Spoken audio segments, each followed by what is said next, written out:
ko ng dinner ko, ano lang, corn soup. Lagyan ko ng isang itlog.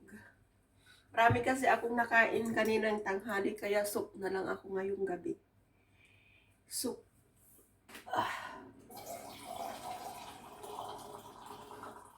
Lagyan ko ng kalahating tubig.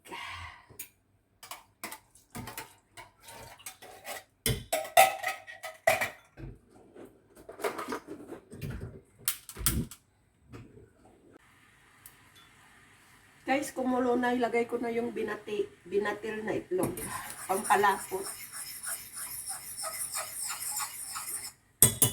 Naglagay na rin ako ng konting salt at saka white pepper.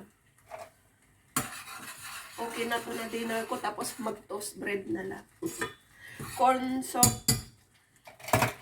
soup with toast bread for my dinner. Okay na siya, guys. Luto na. Yan, guys. Corn soup with toast bread na lang ang dinner ko. Corn soup.